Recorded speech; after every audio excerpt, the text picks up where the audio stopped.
Hello student, ಈ ವಿಡಿಯೋದಲ್ಲಿ ನಾವು ನಿಮ್ಮ MBA ಸಂಬಂಧಪಟ್ಟಂತ ಫಸ್ಟ್ ಸೆಮಿಸ್ಟರ್ಗೆ ಏನಿದೆ financial account for managers. So ಈ ಅಕೌಂಟ್ ಸಬ್ಜೆಕ್ಟ್ ಮೇಲೆ ಕೇಳುವಂತಹ ಬೇರೆ ಪ್ರಶ್ನೆ ಯಾವ ರೀತಿ ಸ್ಟಡಿ ಮಾಡಬೇಕು, ಯಾವೆಲ್ಲ ನ್ಯೂಮರಿಕಲ್ ಪ್ರಾಬ್ಲಮ್ಸ್ ನೀವು ಬಗ್ಗೆ ಡಿಸ್ಕಷನ್. ಸೊ 5 ಮಾರ್ಕ್ಸ್ ಮತ್ತು 10 ಮಾರ್ಕ್ಸ್ ಆಫ್ ಥಿಯರಿ ಇರುತ್ತೆ, ಆಫ್ ನ್ಯೂಮರಿಕಲ್ ಕ್ವಶನ್ಸ್ ಇರುತ್ತೆ. ಸೊ ಎರಡರ ಮೇಲೂ ನೀವು ಡಿಪೆಂಡ್ ಆಗಬಾರ್ದು, ಫಿಕ್ಸ್ ಎರಡನ್ನೂ ನೀವು ನೋಡಲೇಬೇಕಾಗುತ್ತೆ. ಈ ಸಬ್ಜೆಕ್ಟ್ಗೆ ಕೇವಲ ಪ್ರಾಬ್ಲಮ್ಸ್ ಅಷ್ಟೇ ಪ್ರಾಕ್ಟೀಸ್ ಮಾಡಿದ್ರು ನಡೆಯೋದಿಲ್ಲ, ಕೇವಲ ಥಿಯರಿ ಅಷ್ಟೇ ನೋಡ್ಕೊಂಡು ನಡೆಯೋದಿಲ್ಲ. ಸೊ ಕ್ವಶನ್ ಪೇಪರ್ನ ಡಿಫ್ರೆಂಟ್ ಆಗಿದೆ, ಆದ್ರಿಂದ ನೀವೇನ್ ಮಾಡ್ಬೇಕಾಗುತ್ತೆ, ಎರಡನ್ನೂ ನೋಡ್ಕೊಳ್ಳುತ್ತೆ. ಮತ್ತೆ ಇದಕ್ಕೆ ಉತ್ತರಗಳನ್ನ ನೀವು ನಿಮ್ಮ ಕಾಲೇಜ್ನಲ್ಲಿ ಬಿಡಿಸಿದ ರೀತಿ ಸಾಲ್ವ್ ಮಾಡಿದ್ರೆ ಮಾರ್ಕ್ಸ್ ಕೊಡೋದಿಲ್ಲ. AUD ಯೂನಿವರ್ಸಿಟಿ ಏನು ಕ್ಯಾಂಪಸ್ ಇದೆ, ಸೊ ಅವ್ರು ಬಿಡಿಸಿದಂತ ಮೆಥಡ್ ಪ್ರಕಾರ ಸಾಲ್ವ್ ಮಾಡಿದಾಗ ಮಾತ್ರ ನಿಮಗೆ ಅಂಕಗಳನ್ನ ಕೊಡ್ತಾರೆ. ಸೊ ಯಾವ ರೀತಿ ಉತ್ತರವನ್ನ ಬರೀಬೇಕು, ಕೀ ಆನ್ಸರ್ಸ್ ಯಾವ ಇರಬೇಕು ಅಂತ ನಮ್ಮ ಆಪ್ ನಲ್ಲಿ ನಾವು ಅಪ್ಲೋಡ್ ಮಾಡ್ತಾ ಇದ್ದೀವಿ. ಸೊ ನಮ್ಮ ಕ್ಲಾಸಸ್ ನ ನೀವು ಜಾಯ್ನ್ ಆಗುವಾಗ ಎಲ್ಲ ಅಂಕಗಳು, ಎಲ್ಲ ಪ್ರಶ್ನೆಗಳಿಗೆ ಉತ್ತರಗಳು ಹಾಗೂ ಎಲ್ಲ ವಿಷಯಗಳಿಗೆ ಸಂಬಂಧಪಟ್ಟ ಪ್ರಶ್ನೆಗಳು, ಅವುಗಳಿಗೆ ಉತ್ತರಗಳು. ಸೊ ಅಕೌಂಟ್ ಸಬ್ಜೆಕ್ಟ್ ನಲ್ಲಿ ಏನ್ ಕೇಳ ಫಿಕ್ಸ್ ಕ್ವಶನ್, ಒಂದು ಡೆಪ್ರಿಸಿಯೇಷನ್ ಇದೆ. ಸೊ ಡೆಪ್ರಿಸಿಯೇಷನ್ ನಲ್ಲಿ ಎರಡು ವಿಧ ಇದೆ, ಒಂದು ಸ್ಟ್ರೇಟ್ ಲೈನ್ ಮೆಥಡ್, ಒಂದು ರಿಟರ್ನ್ ಡೌನ್ ವ್ಯಾಲ್ಯೂ. ಸೊ ಎರಡು ರೀತಿ ವಿಧ ಇದೆ, straight line method, return down value. So ಎರಡರಲ್ಲಿ ಒಂದು ಪ್ರಶ್ನೆ ಕಂಪಲ್ಸರಿ ಬರುತ್ತೆ. Second, bank reconciliation statement. ಇದ್ರ ಮೇಲೆ ಥಿಯರಿ ಕೇಳಿದ್ರೆ ನ್ಯೂಮರಿಕಲ್ ಪ್ರಾಬ್ಲಮ್ ಬರೋದಿಲ್ಲ, ನ್ಯೂಮರಿಕಲ್ ಪ್ರಾಬ್ಲಮ್ ಕೇಳಿದ್ರೆ ಥಿಯರಿ ಬರೋದಿಲ್ಲ. ಸೊ ಬ್ಯಾಂಕ್ ರೀಕನ್ಸಿಲೇಷನ್ ಸ್ಟೇಟ್ಮೆಂಟ್ ಏನಿದೆ, cash book, balance, passbook, over draft. So ಈ ಎರಡು ಮೆಥಡ್ ನೀವು ಪ್ರಾಕ್ಟೀಸ್ ಮಾಡಿ.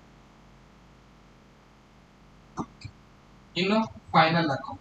ಸೊ ಫೈನಲ್ ಅಕೌಂಟ್ ಅಲ್ಲಿ ನೀವು trading account, P&L account, profit and loss account, balance sheet ನ ಪ್ರಿಪೇರ್ ಮಾಡೋದ್ರ ಮೂಲಕ ಕಂಪ್ಲೀಟ್ ಮಾಡಿ. ಸೊ ಈ ವರ್ಷದ ಕೇಸ್ ಸ್ಟಡಿ ಫೈನಲ್ ಅಕೌಂಟ್. ಇನ್ನು ವೇಜಸ್ ಪೇಮೆಂಟ್. ಸೊ ಇವು ಮೂರು ಏನಂತ ಕರೀತಾರೆ, ಬೇಸಿಕ್ ಅಕೌಂಟ್ಸ್ ಅಂತ ಕರೀತಾರೆ. ಸೊ ಬೇಸಿಕ್ ಅಕೌಂಟ್ ನ ಈ ಮೂರು ಸೆಕ್ಷನ್ ನಲ್ಲಿ ಎರಡು ಪ್ರಶ್ನೆ ಕಂಪಲ್ಸರಿ ಬರುತ್ತೆ. ಈಗ ನೆಕ್ಸ್ಟ್ ಬರೋದು ಕಾಸ್ಟ್ ಅಕೌಂಟ್. ಬೇಸಿಕ್ ಅಕೌಂಟ್ ಆದ ನಂತರ cost account. So cost account ನಲ್ಲಿ ವೇಜಸ್ ಪೇಮೆಂಟ್, ಅಲ್ಸೆ, ರೋ 1, ಟೈಮ್, ಪೀಸ್. ಸೊ ಈ ನಾಲ್ಕು ಪ್ರಶ್ನೆನ ಕೂಡಿಸಿ ಒಂದು ಪ್ರಶ್ನೆ ಕೇಳ್ತಾರೆ, ಅಲ್ಸೆ, ರೋ 1, ಟೈಮ್, ಪೀಸ್. ಅಥವಾ 5 ಮಾರ್ಕ್ಸ್ ಗಾದ್ರೆ ಒಂದನ್ನು ಮಾತ್ರ ಪ್ರಶ್ನೆ ಕೇಳ್ತಾರೆ. Store ledger, T4 first in first out method, T4 last in first out method. Cost sheet. So cost sheet with estimated care, normal cost sheet ಇರೋದಿಲ್ಲ. Material, economic order quantity, stock level. So ಇವು ನಾಲ್ಕು ಏನಂತಾರೆ, ಇದಕ್ಕೆ cost account ಅಂತ ಕರೀತಾರೆ. So cost account section ಈ ನಾಲ್ಕರಲ್ಲಿ ಎರಡು ಪ್ರಶ್ನೆ ಕಂಪಲ್ಸರಿ ಬರುತ್ತೆ. ಇನ್ನು ಕೊನೆಯದಾಗಿ ಬರೋದು ಫೈನಾನ್ಷಿಯಲ್ ಅಕೌಂಟ್. ಸೊ ಈ ಫೈನಾನ್ಷಿಯಲ್ ಅಕೌಂಟ್ ನಲ್ಲಿ cash flow, fund flow statement, comparative ಅಥವಾ common size statement, so ratio analysis. ಈ ಮೂರಲ್ಲಿ ಒಂದು ಪ್ರಶ್ನೆ ನಿಮಗೆ ಬರುತ್ತೆ. So financial account, cost account, financial account, basic account, cost account, financial account, ಈ ಮೂರಲ್ಲೂ ಕೂಡ ಎರಡು ಪ್ರಶ್ನೆ ಕಂಪಲ್ಸರಿ ಬರುತ್ತೆ. ಅಂದ್ರೆ ಈ 10ರಲ್ಲಿ 6 ಪ್ರಶ್ನೆ ನಿಮಗೆ ಬೇಕಾದಂತೆ ಬರುತ್ತೆ. ಏನು, ನ್ಯೂಮರಿಕಲ್ ಸೆಕ್ಷನ್. ಥಿಯರಿ ಸೆಕ್ಷನ್ ಏನ್ ನೋಡಿ, nature and scope of account. ಎರಡನೇದು ಅಕೌಂಟ್ ನ ರೋಲ್.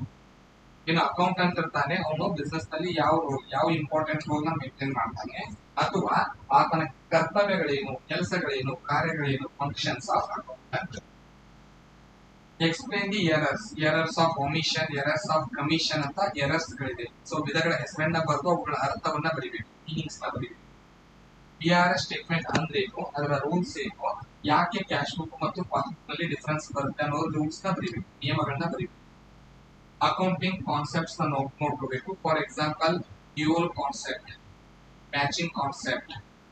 ಸೊ ಈ ರೀತಿಯಾಗಿ ಟೈಮ್ ಪೀರಿಯಡ್ ಕಾನ್ಸೆಪ್ಟ್, ಈ ರೀತಿಯಾಗಿ 13 ಕಾನ್ಸೆಪ್ಟ್ಸ್ ಗಳಿವೆ. ಸೊ ಅವುಗಳನ್ನ ನೀವು ನೋಡ್ಬೇಕು. ಅಕೌಂಟಿಂಗ್ ಸ್ಟ್ಯಾಂಡರ್ಡ್ಸ್, 10 ಅಕೌಂಟಿಂಗ್ ಸ್ಟ್ಯಾಂಡರ್ಡ್ಸ್ ಅನ್ನು ಅದರಲ್ಲಿ ಅಕೌಂಟಿಂಗ್ ಕನ್ವೆನ್ಷನ್ಸ್, 10 ಅಕೌಂಟಿಂಗ್ ಕನ್ವೆನ್ಷನ್ ಇದೆ. ಸೊ ಅವುಗಳನ್ನ ನೋಡ್ಕೋಬೇಕು. ಜರ್ನಲ್ ಎಂಟ್ರಿದು ಡೆಬಿಟ್ ಕ್ರೆಡಿಟ್ ರೂಲ್, ಲೆಡ್ಜರ್ ಎಂಟ್ರಿದು ಡೆಬಿಟ್ ಕ್ರೆಡಿಟ್. ಸೊ ಇವು 8 ಥಿಯರಿ ಪ್ರಶ್ನೆಗಳನ್ನ ನೀವು ಇಷ್ಟರಲ್ಲೇ ನಿಮಗೆ ಅಕೌಂಟ್ ಸಬ್ಜೆಕ್ಟ್ ನ ಕ್ವಶನ್ ಪೇಪರ್ ಬರುತ್ತೆ. ಸೊ ಇವುಗಳಿಗೆ ಎಕ್ಸಾಕ್ಟ್ ಕೀ ಆನ್ಸರ್ ನಮ್ಮ ವೆಬ್ಸೈಟ್ ನಲ್ಲಿ, ನಮ್ಮ ಆಪ್ ನಲ್ಲಿ ನಾವು ಅಪ್ಲೋಡ್ ಮಾಡಿರ್ತೀವಿ. ಸೊ ನಮ್ಮ ಕ್ಲಾಸ್ ನ ಜಾಯಿನ್ ಆಗೋದು ಹೇಗೆ ಅಂದ್ರೆ, ನಮ್ಮ ಸಾಯಿ ಗುರು ಕ್ಲಾಸಸ್ ಅಂತ ವೆಬ್ಸೈಟ್ ನಲ್ಲಿ ನೀವು ಸರ್ಚ್ ಹೊಡಿಯೋದ್ರ ಮೂಲಕ, ಅಂದ್ರೆ ಗೂಗಲ್ ನಲ್ಲಿ ಸರ್ಚ್ ಹೊಡಿಯೋದ್ರ ಮೂಲಕ ಫಸ್ಟ್ ಲಿಂಕ್ ಸಾಯಿ ಗುರು ಕ್ಲಾಸಸ್ ಮೇಲೆ ಕ್ಲಿಕ್ ಮಾಡಿ, ಡೌನ್ಲೋಡ್ ನಾವು ಅಂತ ಒಂದು ಆಪ್ಷನ್ ಇರುತ್ತೆ, ಅದ್ರ ಮೇಲೆ ಕ್ಲಿಕ್ ಮಾಡಿ ಆಟೋಮೆಟಿಕ್ ಆಗಿ ನಮ್ಮ ಆಪ್ ಡೌನ್ಲೋಡ್ ಆಗುತ್ತೆ. ಕೆಳಗಡೆ ಬ್ಲೂ ಕಲರ್ ನಲ್ಲಿ ಕ್ರಿಯೇಟ್ ನ್ಯೂ ಅಕೌಂಟ್ ಅಂತ ಇರುತ್ತೆ, ಅದ್ರ ಮೇಲೆ ಕ್ಲಿಕ್ ಮಾಡಿ ನಮ್ಮ ಅಕೌಂಟ್ ನ ಬೇಕಾಗಿರುವಂತಹ ಡೀಟೇಲ್ಸ್ ನ ಫಿಲ್ ಮಾಡಿ ನಮ್ಮ ಕ್ಲಾಸಸ್ ನ ಓಪನ್ ಮಾಡ್ಕೋಬಹುದು. BA1 ಅಂತ ಒಂದು ಸೆಕ್ಷನ್ ಇದೆ, ಅದ್ರ ಒಳಗಡೆ ನಾವು MBA ಕ್ಲಾಸಸ್ ನ ಅಪ್ಲೋಡ್ ಮಾಡ್ತಾ ಇದೀವಿ. ಸೊ ಅದರಲ್ಲಿ ನೀವು ಕ್ಲಾಸ್ ನ ಜಾಯ್ನ್ ಆಗುತ್ತೆ. ಧನ್ಯವಾದ.